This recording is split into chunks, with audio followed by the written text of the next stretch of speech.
Hey guys, this is John, and I'm playing RookBase in a 15 plus 2 game on leechess.org. They're 2134, and I'm opening with e4. Let's see what RookBase has in store. No history with this player. They're playing the French defense.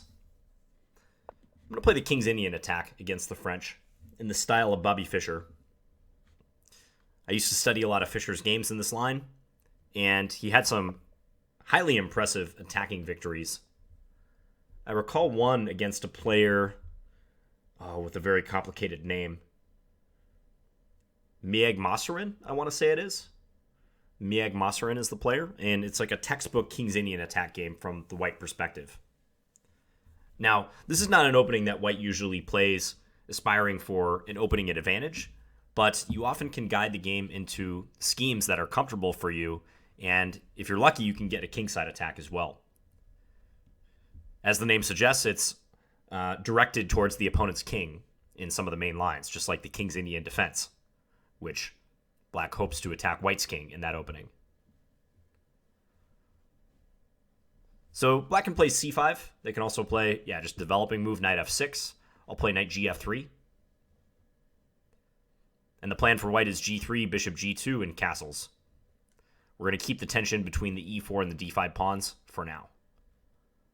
There are some systems where black can try to take on e4 at an appropriate moment. b6 is intriguing because I found that against b6 lines, if you play g3, they might try to swap and then at some moment play the bishop to a6. So hence I'm considering going in a different direction here. I could play e5 if I want, try to force this knight back. I could play g3 for now, given that d takes e4, d takes e4, bishop a6 could be met by bishop takes a6. But I don't want bishop a6 to come at an inopportune time. What else could I do? Yeah, I mean, e5 and g3 are probably the main options at this stage. There's also the possibility that after g3, they'll just play bishop b7 and attack my pawn on e4.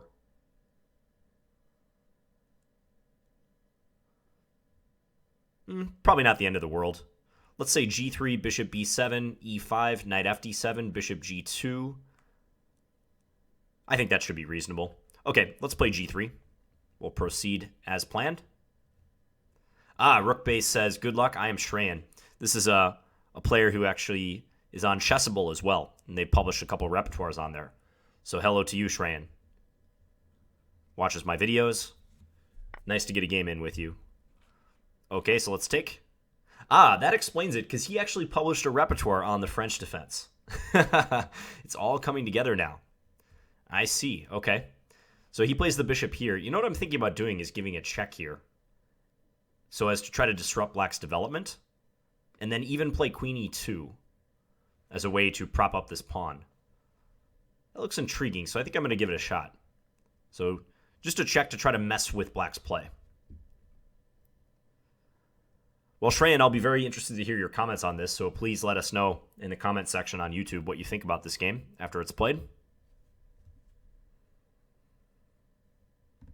So black has various ways they can defend against this check, but if c6, because this is often the most obvious way to deal with a piece that has come to the 5th rank, I was going to play bishop d3, and that pawn would block black's own bishop.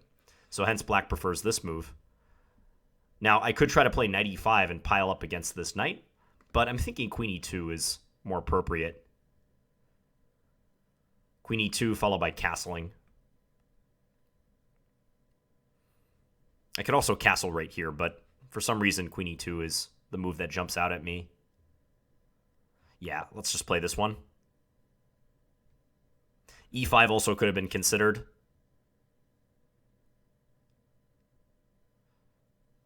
e5, probably knight d5, and then if c4 trying to chase the knight, they could have gone into b4, threatening knight d3 check. Even though I do have this pin on the knight, I don't think it's amounting to anything yet. Should black play a6 here, I'll probably just play bishop d3. They could try to win my bishop with knight c5 and then take here, but I wouldn't mind taking back this way and proceeding with that structure. And that costs black some time as well, so yeah, they may miss those tempos that they'd have to give up.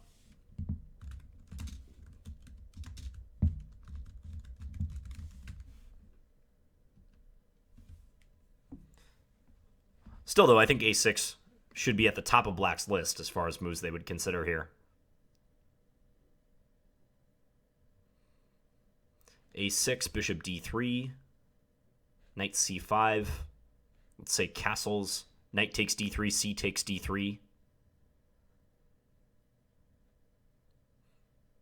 That's playable for both sides. Yeah, so black does play a6. I could take on d7 if I don't want to lose any time, but I think it's actually helpful for me to force black to play knight c5 and go take the bishop. I could also play bishop c4 if I want to go them into playing b5. But I'm not sure that would really help my cause. So hence I'm more strongly considering bishop d3. Let's just play that.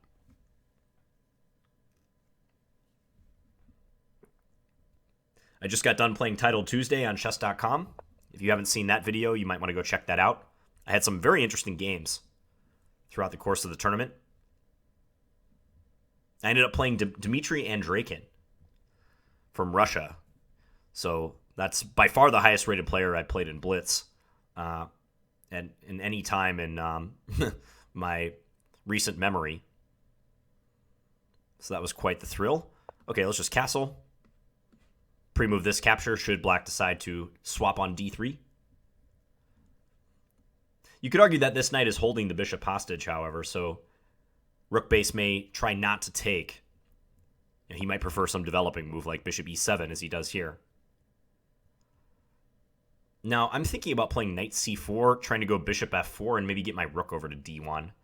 But the issue here is that if I play knight c4 right away, I would drop this pawn. So maybe I need rook d1 first.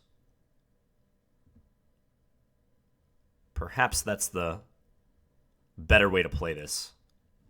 There's still e5, but e5, knight d5, and if I'm going to swap off my light square bishop, I'm really not sure I should weaken this diagonal any further.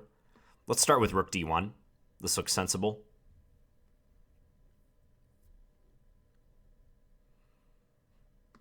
Again, I think good chance that there will be a capture here, so let's see if black does that.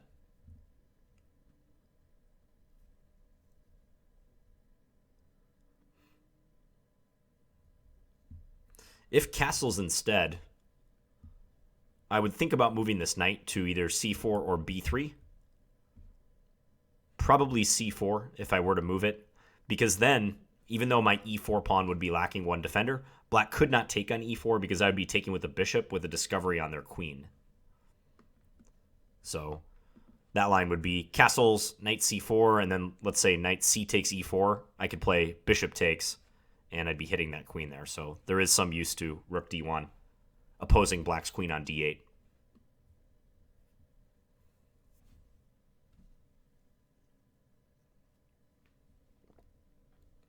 I'm still provisional in the rating category, the classical rating category on Lichess. Hopefully not for long, though. I'm planning on playing more classical games here. Lichess also added an openings explorer, so that'll be a neat feature when we're analyzing. We can go in and look at the database. And they have a Lichess database, and they also have a database of master games as well, which I think is nifty that they give you both of those options. So we can navigate the tree and see if there's any games that have matched up with what we have in our game.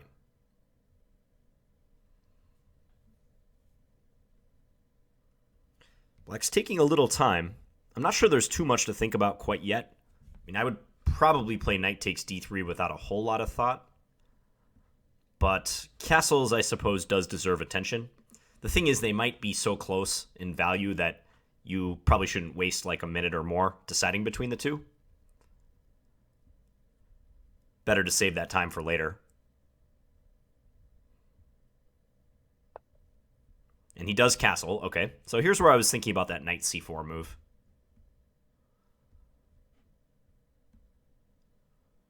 Knight c4, and then if knight takes d3, probably take with a c-pawn, even though that closes the file, because I think I need reliable defense of this guy.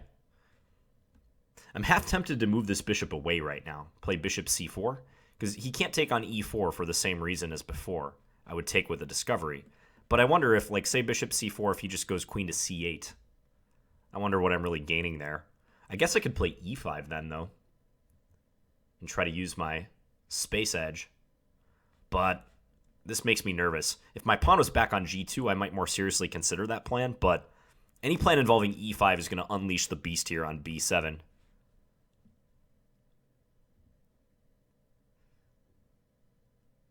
Huh. There's also e5 directly. Again, tempting to play. e5, probably knight d5. I could play bishop c4 then. Always there's b5, something like that. Yeah, I'm just going to play this move.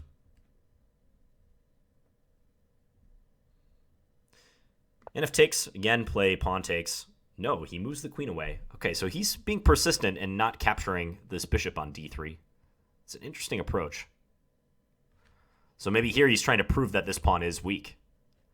But now my hand might be more forced into playing e5. Could be his argument.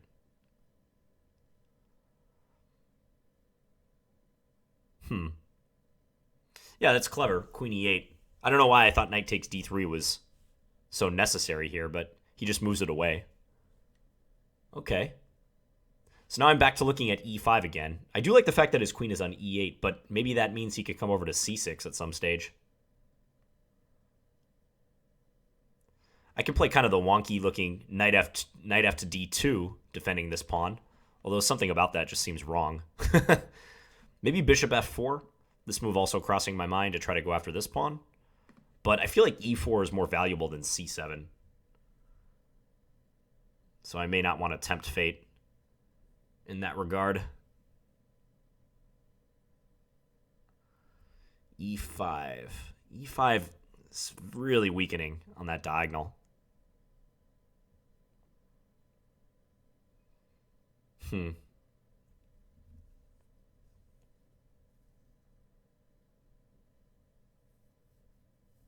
I might not have a choice, though. Either e5 or knight fd2.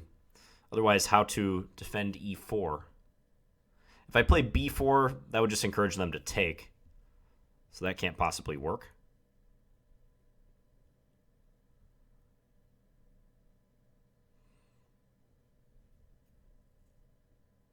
Maybe knight fd2. As much as I dislike that move, it might have to be played. Okay. Sometimes you got to do things that you don't want to do. That's life. So we're going to play it. Just wasn't feeling e5. Again, opening the diagonal is not to my liking. And knight cd2 would be a clear step backward. So either way, my bishop on c1 is going to get blocked. I can take some solace in the fact that his queen is interfering with his development as well. But on the whole, I'm not happy with the results of the opening. I don't think I have an advantage here, and I might be worse.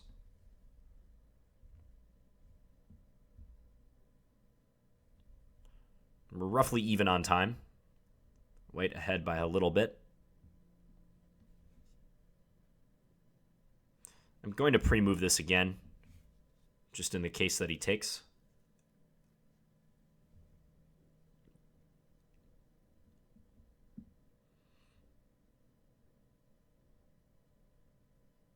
Hard to see how he would play without taking on d3. Although he could play some generic move, like say rook d8, or maybe queen c6 even, trying to pressurize e4. I was thinking that I'm going to go f3 and try to establish two connected pawns on this diagonal, really try to block his light square play. If queen c6, I also have the option of knight e5, I suppose. So I would consider that, just going and attacking his queen. The best he might have there is just back to e8, so I could probably get away with that.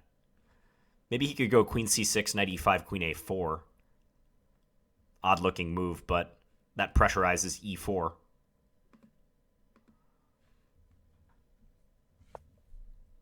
Okay, so he plays rook d8. Yeah, sensible. Just a good move. I think I gotta play this f3 move, otherwise I don't see how I unwind in this position. So I'm going to play it quick. I'm not going to sweat it too much. I want to throw the move back at him and at least make him think. Ah, hello, Fins de la Mancha. Thank you for watching. One of our 10 spectators.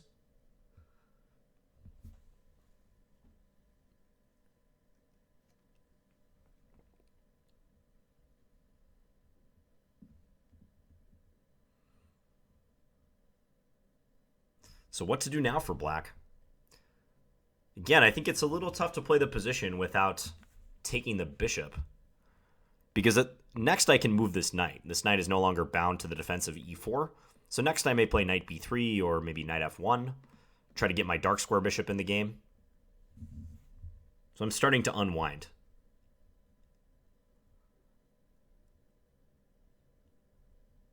It would make a lot of sense for black to trade and then try to grab control of d4 with a move like c5, but he would lose the b6 pawn in that case. So my knight on c4 is nicely poised to attack that. If he plays b5 trying to kick the knight, I always have knight a5 going and attacking the bishop on b7.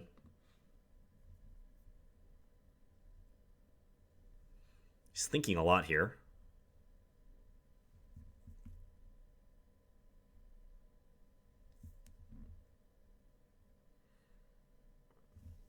I think I would take if I were him, and then maybe play knight d7 and try to maneuver the knight up to c5. Also, that maybe enables bishop to f6. Perhaps then I could play d4, try to stop him from coming to c5, but the other benefit of knight d7 is that this pawn on b6 would be well defended.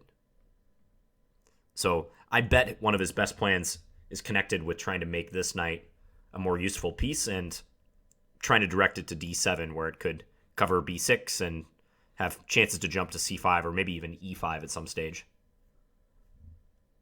Looks flexible and good. It also allows for f5 possibilities. Could be far-fetched at the moment, but with that bishop on b7, you never know if he wants to attack e4.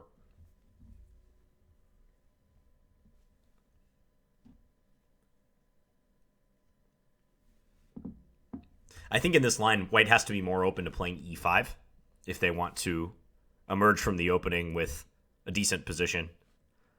It's not like the way I played it lost or anything, but this is not a good setup. The fact that I was forced to play knight fd2, I wasn't feeling it shortly after the opening. Okay, and black does play knight fd7. Good move.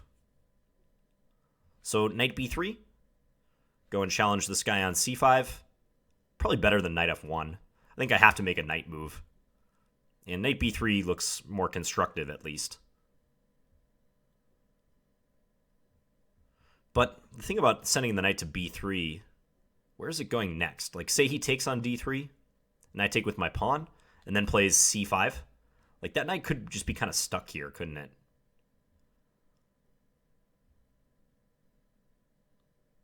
I'm going to play knight f1. I talk myself out of knight b3. Knights on b3 and b6 and g3 and g6 can often stand poorly. That's a generalization, but I feel like if I put my knight on b3 and they establish a pawn on c5, I'm not going anywhere forward. So what's the point of having it there? Maybe it could support something like a4, a5, but at least on f1, it always has the e3 horizon, and maybe I can make use of c4, or it could help out with vital squares in the center. Okay, bishop to f6. Still not taking the bishop. So now if I play bishop e3, I suppose b5 becomes more of a possibility. However, it must be said that I can still play knight a5 and attack that bishop on b7. There's always that possibility. So maybe bishop e3 here. It also stops bishop d4 check if ever black wants to play that.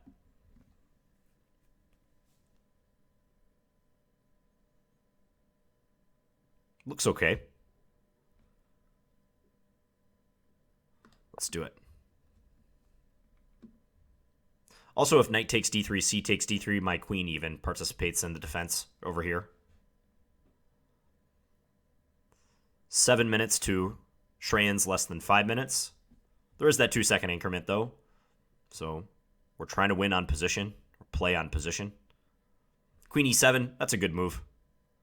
Yeah, if ever he wants to play c5, I think he wants his queen observing the d6 square.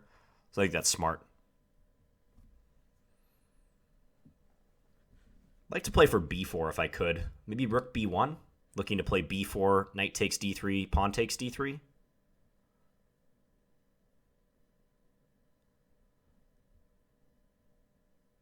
Yeah, rook b1 also gets out of the way of some nastiness on this diagonal. So I'll go with that.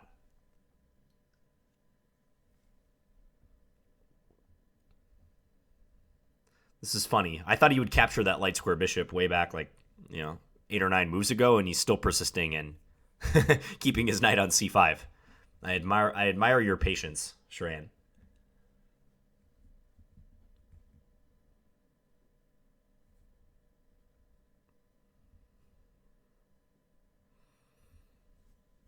What to do now? He could play knight e5 and offer a trade of the knights.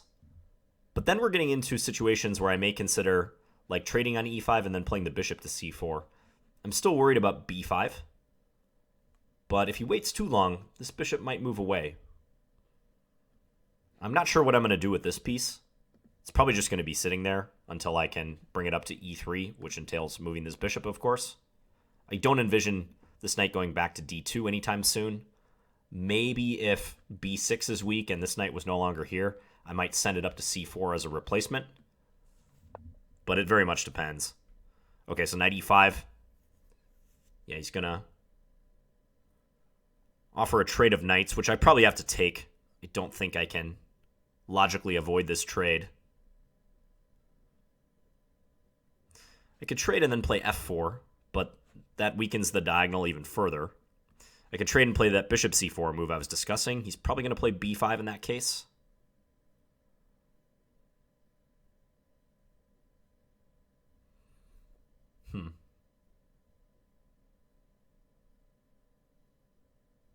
Yeah, I think taking is forced. And then I'm probably going to go, I was thinking knight d2. So here's where I might consider, bringing that knight up to assist. I don't know if I like the proposition or the possibility of him trading bishops with bishop d4, however. That worries me.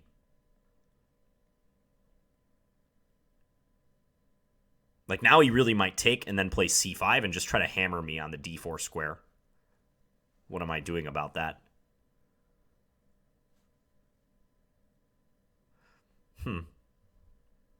It's not an easy question to answer. Maybe I can play bishop f2 and try to go knight e3. So bishop f2, knight takes d3. I could also take with a rook on d3. It's probably not terrible. Okay. Yeah, let's go here. Free up this knight e3 move. I just don't want him to be able to easily swap pieces like with an eventual bishop d4. If I can play knight e3 in response to bishop d4, I feel a little bit better about that. Keep more tension in the position. As he's getting low on time, I think that's important. More tension in the position, the more chance that one side will go wrong because they have more options at their disposal.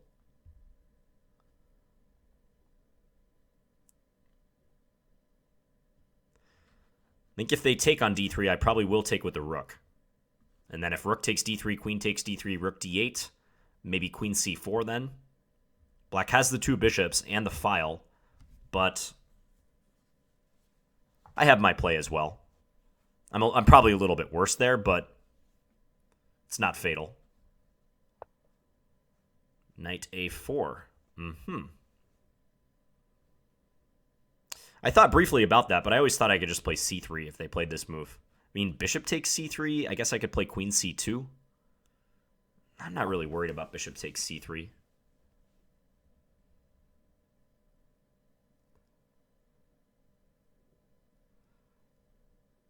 Yeah, let's do this. I wonder if they'll go back to c5 and try to attack the bishop. And let's say knight c5, bishop c2, maybe a5, trying to go bishop a6. It's an interesting plan. Perhaps not a great one, but positionally speaking, I could see that would be a way they would try to prove that this is a weakness. Yeah, he might be going for that. Because now I want to move my bishop away now that it has a safe square to go to. You know what? Bishop c2, a5, there's b4 if I want it. Pawn b4. Yeah, okay, let's do this. I could always play c4 too if really necessary, but the other thing I was wondering, a5, knight e3, bishop a6, knight c4. Paradoxically, putting ourselves in a pin, but trying to proceed from there. Okay, so he's taking. Let's take with the rook. No reason to keep the rook on b1. Probably rook d8 coming. Although then I could think about swapping and then taking on c5 and trying to win that endgame. In fact, that might be a statically just worse endgame for black. I could also take on d8 and then play b4. Or play b4 now. But if I take on d8 and then play b4, his knight would have to go to d7. And maybe I'm crawling forward. My pawn is hanging here, so probably something like queen d3, pinning him. Then I have ideas with e5, or f4 and e5, rather.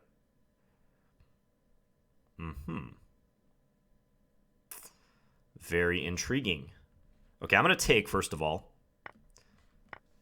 and weigh my options. b4 or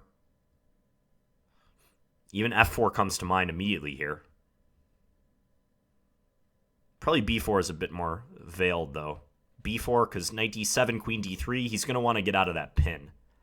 I'm playing off that fact. So I would predict he would seriously consider like queen e7, for instance, and then I can go f4, bishop moves, and then e5, and I'm hitting h7 very quick.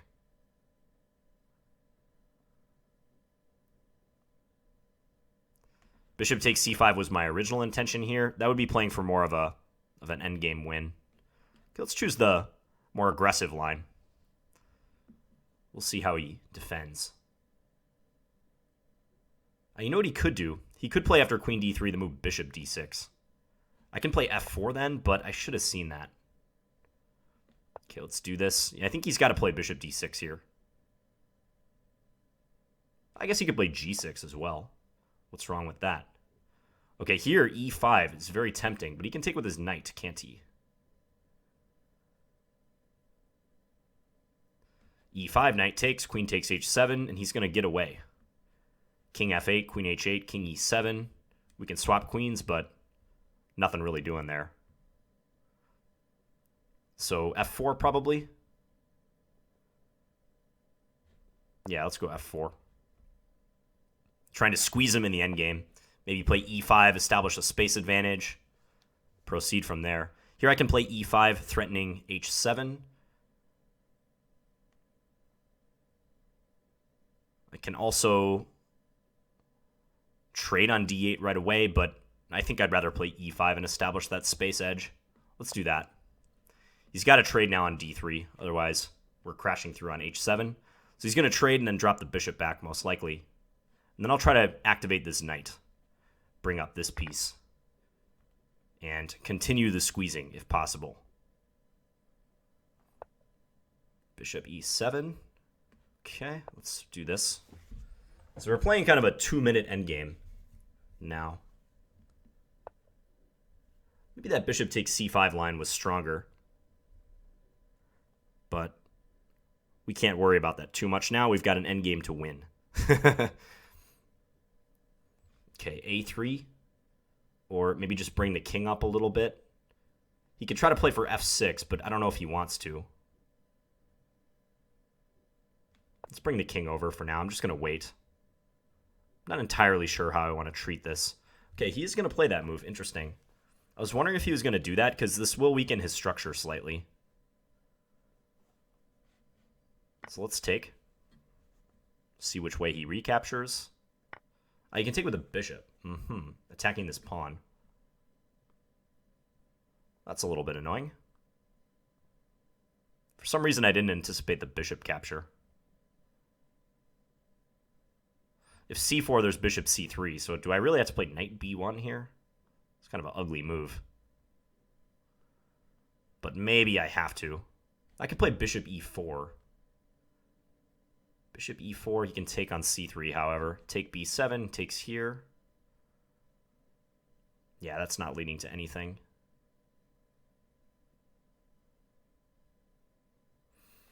Bishop d4, he can play e5 if he wants. Okay, I'm going to play knight b1, as much as I would like to avoid this move.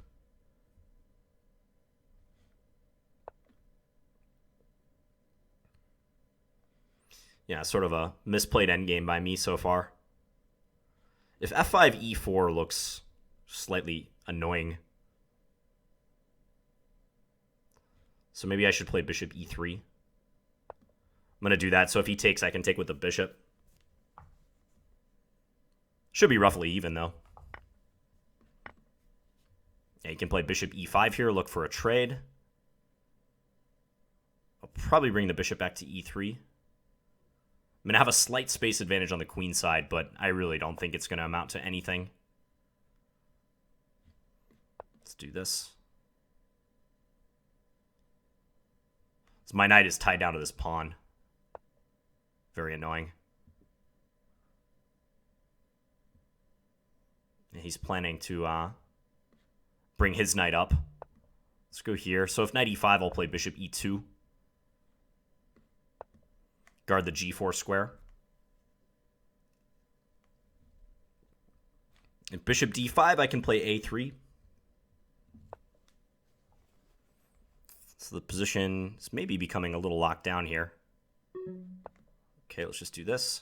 Getting a little low on time, so I gotta hurry.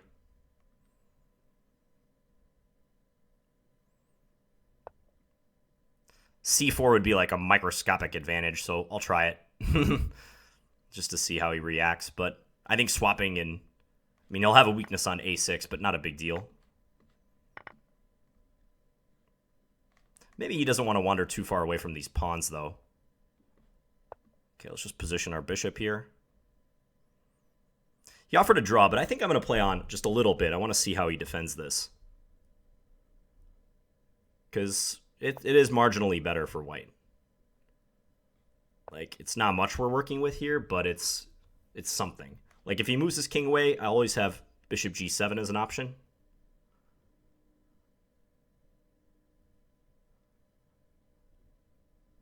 Whether this is anything I can use to win is a completely different matter.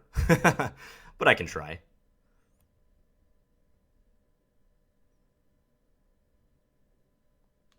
It's instructive to see how we might play to win this. Yes, he's just going to try to bring his pawn up. Interesting. I'm going to go here. So if h5, I can play bishop g6 is my plan. This bishop is still needed. Okay, he hung this pawn. Yeah, now that he hangs this pawn, this is a different matter now. Okay, let's give it a check. And I think I'm going to bring my king up a little bit. Whoa, I got to hurry. I'm going to try to go bishop check and then bring my bishop into e4.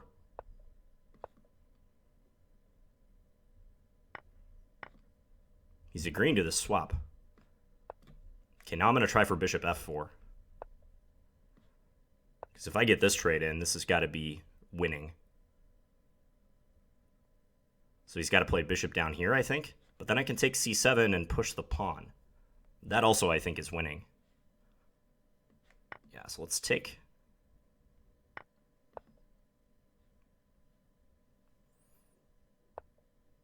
Okay, I'm going to bring this back. I'm going to try to bring my king up now. I'm going to leave this pawn on b5 for the time being. I didn't push it to b6 because I want to use it to deny him squares if I can. He's going to go bishop g1 and try to take on h2. But yeah, I think this is going to be winning now. Unless his king gets in some really good position to stop this pawn. Yeah, this is not looking good for him once we start advancing. Pawn up to g6, bishop on e5. He's kind of stuck. Let's just play this back.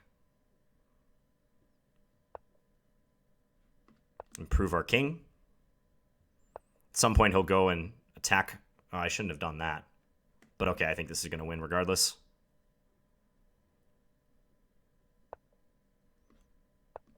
That was kind of foolish the way I did that.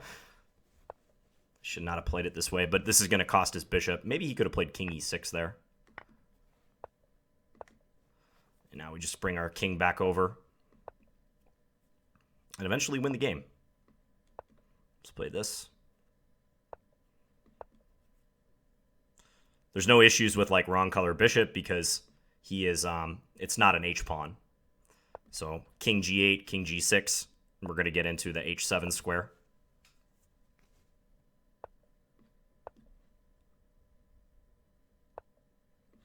Just pull this bishop away and run the pawn. Okay, he resigned.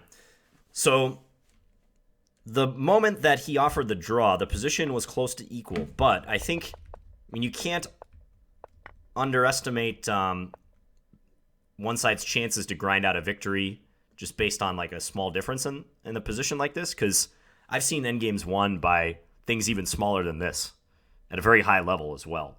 So black had slightly worse pawns, and I felt I was justified in playing on. Also, these pawns turned out to be vulnerable.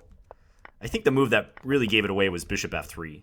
He might be able to hold after this, even losing the a6 pawn, but this makes it a lot harder. In fact, I think probably white has very good winning chances after this. So if he had just sat tight here, maybe something like king f7, keep his king close enough to these pawns that he can defend it. I'm not sure g4 is really that good. I don't think there's a reason to advance it right here. It's not like I'm going to play g4 myself with this being a possibility.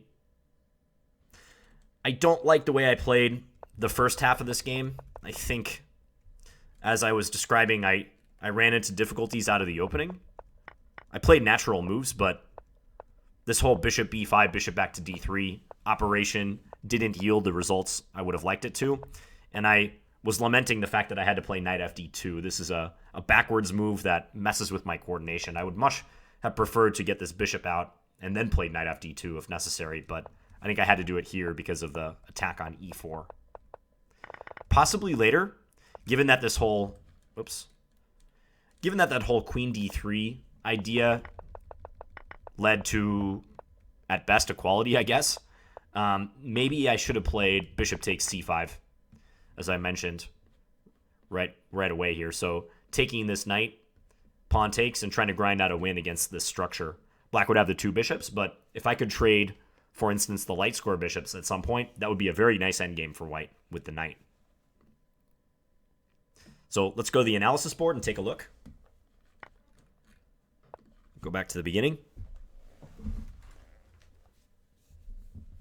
And as I said, the Elite Chess team has implemented this Openings Explorer, which is really nifty. So it shows you the winning percentages for the various moves, and you can set the database.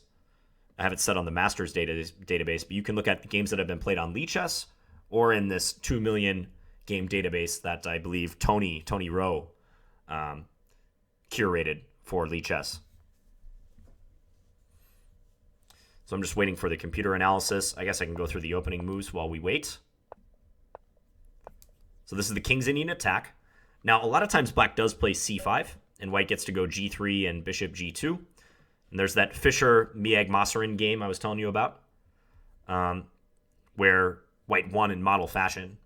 So I had 7 inaccuracies, 2 mistakes, 0 blunders for an average centi-pawn loss of 16. Shrayan, RookBase, had 11 inaccuracies, 4 mistakes, 0 blunders for average centi-pawn loss of 23. And the graph looks kind of like what you'd expect. Black actually held an advantage around move 15 or so, based on his opening play. So this is the first move that I was debating what to do. So right here, according to the database, c3 is the most popular. White scores 37%. 37 wins 37% of the time. The same percentage of the time the games are drawn. The move I played does not score particularly well. Yeah, and I think the game continuation might be a good example of that. I'm just clicking through the game continuation and also following the opening book. I played bishop b5 check. Wow. Check out the stats on that. White is almost never winning in this line. Very, very rarely. So yeah, I think I just chose a bad variation. Probably that c3 move is a better way to go. c3 right here on move number 5. So you can see it creates a little lineup here after c3. Let's just get a flavor for how white plays. Queen a4 check. Again, a disruptive check. c6, e5, knight fd7. Funky closed position. Yeah, a5. Black's going to go for c5 at some stage too. This looks more like a mainline French, though, if this happens. I think it's just the case that if you play an opening like the King's Indian attack, you got to be aware of b6. Sometimes people play it to avoid theory, but if I were to play this line regularly for white, I got to do my homework and know what to do. So as played, g3, we got this trade on e4. I gave a check, but I think he reacted correctly, knight bd7. And yeah, the database backs this up. It says that black scores well from here. Queen e2, a6. I pulled the bishop back to d3. We're still following this game, Mays versus Hovhannissian from 2014. Castles, following more games. Okay, so rook d1 was a novelty according to this database. So the move that has been played 2 times previously, although they both resulted in wins for black, b3 might be a better way to untangle and try to get the bishop to b2. As you saw in the game, I had great difficulties activating this dark square bishop. It didn't come into the game until well into the middle game. So yeah, that looks like a better way of playing it. Rook d1 to me felt normal to line up with the queen, but I underestimated how much value black gets in keeping the knight on c5 and just holding my bishop hostage and also keeping the e4 pawn in its sights. Knight c4, yep, queen e8, played very quickly by him and in a good move. Knight c4 and I'm already -1. So that was also a mistake. Here I also could have played b3. I don't know why I didn't consider this plan so seriously. I think I was just under the impression that my bishop was going to get out to f4 after I moved the knight, which was not the case, as you saw. So knight c4, queen e8, good move. Yeah, A+ play by Shrayan in the opening. Rook d8. And then I play f3. I think f3 is almost mandatory. As I was saying, if I play e5, I'm liable to get hurt down that long diagonal. Like here, queen c6 immediately threatens mate on g2 or h1. I would much rather have 2 connected pawns blunting the bishop on b7 versus playing e5 and having this gaping diagonal. So knight fd7, I played knight back to f1. Even this is a mistake. So I should have played the move I was talking about, knight b3. I was genuinely worried, though, that if this happened, like say this occurred, that this knight would just be a bad piece here, because I thought its squares would be taken away and it would be hampered. But the engine says this is better than what occurred. Yeah, bishop here, I guess I'm threatening knight d6 in this case. And it's not so bad for white. So knight f1, and here black can try to jump on this with f5, playing to open the long diagonal. Interesting. And then how does the line go? E takes f5, E takes f5, bishop e3, queen h5, and black is generating a lot of pressure. Yeah, look at black's pieces. Wonderfully coordinated. This is good stuff. If a line like this occurs, bishop g5 is a threat. This is gross. So why couldn't black do the same thing against knight b3? What about f5 here? Well, they can still play it. The computer still says it's pretty good. Bishop out to f4. Queen here. That even leaves the bishop on e7 hanging, but I assume if this occurs, I'm going to get killed on the diagonal once again. Don't sleep on that bishop on b7. As you can see, there are like multiple points in this game where I was on the verge of disaster if this bishop comes into play. So f5 was an aggressive way to play this. Shrayan played bishop f6. I brought my bishop to e3. Then queen e7. I thought that was a good move because it covers d6 and connects the rooks in all cases. And I had to squirm here. Squirm like a worm to try to get free. I played rook b1 to make sure the b2 pawn was defended a couple moves ago. It's like I have less space, a little bit less space than my opponent, so I'm trying to fight back. Okay, so here knight d2 is the suggestion, but if knight d2, what about this straightforward line? Knight takes d3, pawn takes d3, bishop d4. I didn't like the look of this. I wanted to keep the bishops on board. Knight c4. Okay, making it harder for black to do this because this pawn would hang. It just seems like black is better here, though. I don't know if I quite buy the evaluation of equality because this is a backward pawn, and black still retains their light square bishop. Yes, it's somewhat blocked, but I feel like it's easier to play this position for black, at the very least. So I played bishop f2, trying to keep some tension. And I didn't agree with this operation. This is the first thing in the game, And we're already on move 19. This is the first moment where I can really disagree with what Shrayan did. He did an admirable job of playing the opening. Yeah, taking on d3 looks more direct. I think he just got a little too fancy with knight a4 and then back to c5. Can I close this? I wonder if there's a way to close out of this now that we're past the opening. Nah, I won't take time to figure it out. But, yeah, I think after bishop c2, he kind of has to go for this. If he's going to prove that enticing me to play c3 is bad, I think he has to go for a5, bishop a6 to attempt to demonstrate that. But, oh, yeah, actually this bishop is about to get trapped, isn't it? Bishop a6, queen e3. And if the bishop goes here or here, we're playing e5. Yeah, and suddenly no squares remaining for that bishop. I didn't see that during the game. So suffice it to say, knight a4, and this is an error. It's not a big error. Black is still doing okay, but they lose a chance for an advantage with that move. And here we got some swaps, and then black played rook d8. Best here is f4. Ah, did I miss that move again? Oh, f4, e5. That would be a bummer if I just missed that here. Take. Queen takes. Yeah, and black has to sack a piece. This is again, if here, e5. Yep, missed that.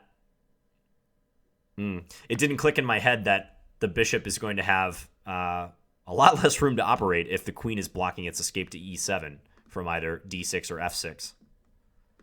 So, yeah, that was an oversight on my part. I just started proceeding down the force line and didn't even stop to look at f4. I only looked at rook takes d8 or b4, which b4 should also work for the same reason, right? Maybe not. Take, knight d7. What's the difference here? So if f4, bishop moves, maybe he can sack a piece favorably. Oh, he can take c3. Yeah, this pawn would be hanging. So keep the pawn on b2, and the f4 move is working without a hitch. All right, so I took, and then here the computer does say take here and play this endgame. I probably would have played something like knight e3 at this stage. White should be comfortably better here. As I was describing, if I could bring about a trade for like these two bishops, that would be awesome, because then I could permanently install my knight on a square like c4. I think black would just be suffering here. In retrospect, I would have gone for this. But I played actively with b4, knight d7, queen d3. Yeah, bishop f6. I think there's other moves too. Bishop d6 seems similar. I thought even g6 was playable here, just to block the diagonal. Played knight b8. Yep. So for the moment, black has a little less space, but this shouldn't translate to a win. To win this, I have to do a good job of squeezing him and really just strangle the life out of black's position, basically, with my space edge in the center. Start advancing on the king side, maybe use the queen side pawns at some stage. f6 was good. I was uncertain if black would go for this so soon, but he proved that the weakness of my pawn on c3 just entirely justifies him playing it right away. And I underestimated that. Bishop takes, and suddenly I don't have a really good way to defend c3. If knight e4, bishop takes e4. The engine wants to play bishop d4. This looked, at the very least, equal for black, if they can advance and get rid of this bad pawn. e6 is the only bad pawn remaining. So I played knight b1, kind of a pathetic move. And now I'm not any better, but I think Shrayan just played this endgame a bit too quickly, and he made some slightly compromising decisions. Maybe he relaxed. Maybe he was trying to play on my time. I don't know, because none of these moves really change the evaluation. Once I get in c4, maybe there's a little something for white. I thought, therefore, he should play bishop d5 and try to lock down the c4 square. If he does that, no reason to believe black is ever going to be worse here. I can't effectively play a4 or c4, so there's not much to do for either side, really. But king f8 allowed me to play c4, and now I've got a little bit of an advantage to work with, the pawn structure.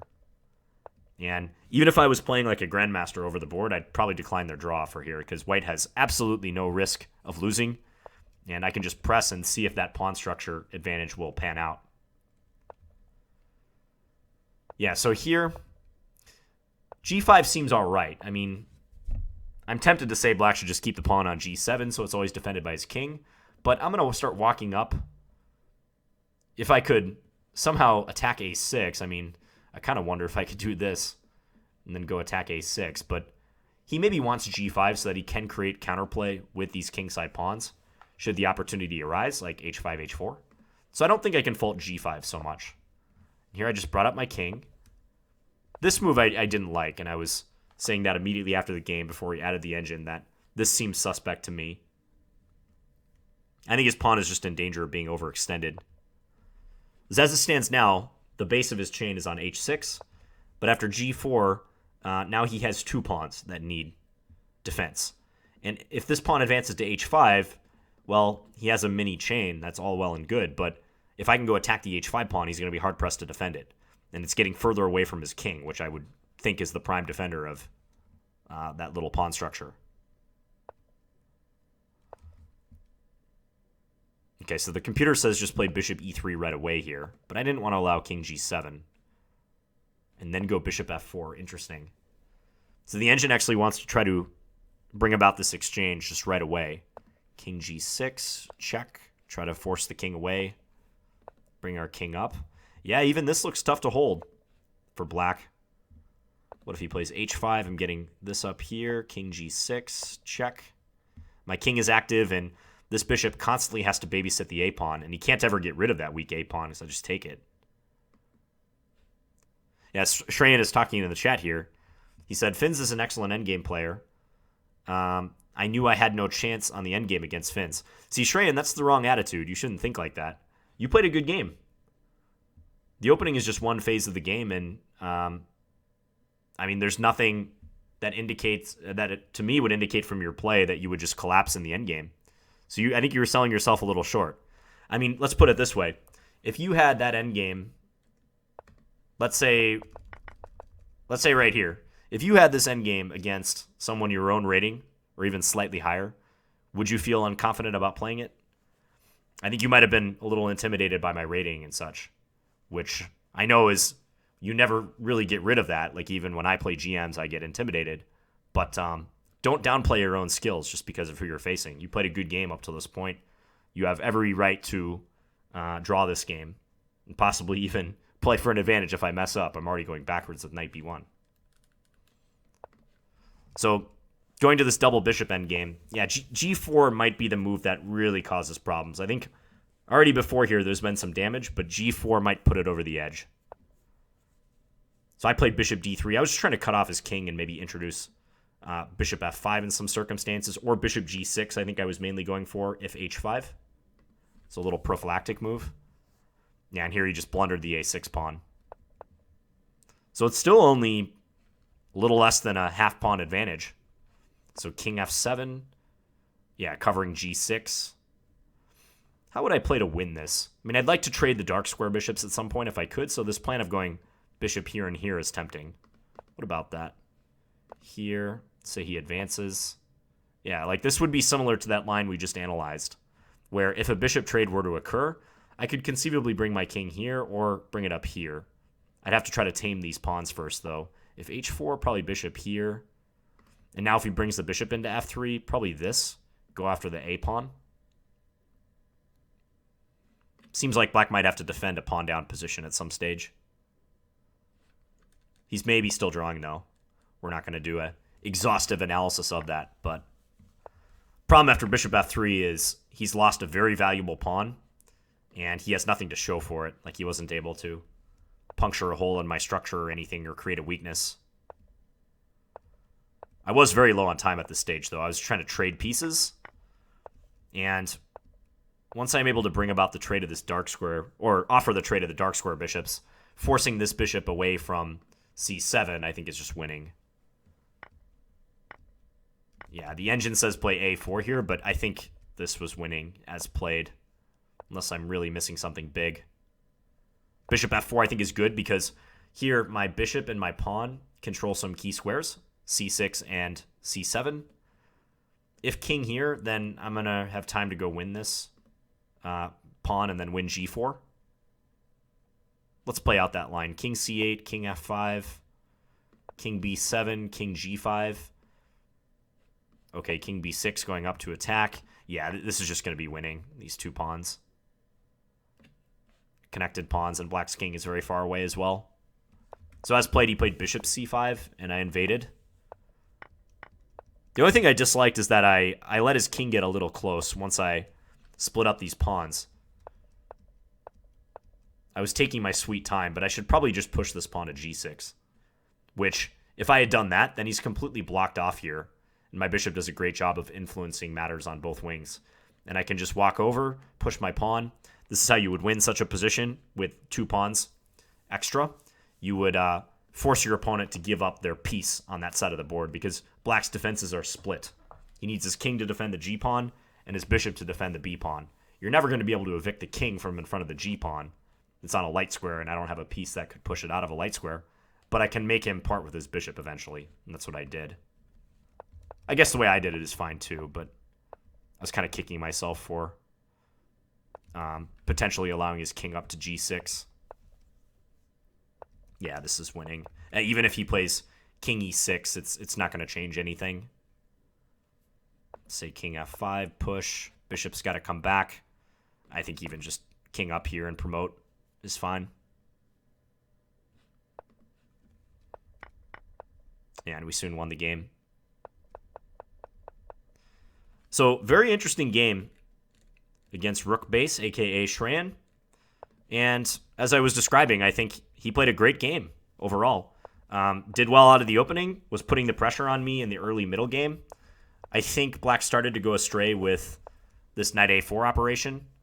That f5 move would have been very interesting. I think the computer first liked it right here after knight f1, pushing f5. That would have greatly changed the character of the game.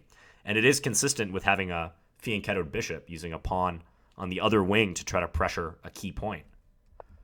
So that was possible. It's just, I think you got to have more confidence in your endgame skills, Shrayan. And if you think you're weak in the endgame, got to beef up those skills. Study Karpov, study Smyslov. You might want to think about getting an advanced book like Dvoretsky's Endgame Manual or Endgame Strategy by Shereshevsky is a very good and classic book. Playthrough games of good players, preferably annotated games. Ulf Anderson is another really good player to study. There's a book called Grandmaster Chess Strategy that is a compilation of Ulf Anderson's games, and there's a lot of great endgame examples in that one. Anyways, if you guys have any comments, feel free to post them as usual. And thank you for watching. Hope you enjoyed this game. And I'll talk to you guys again soon. Bye.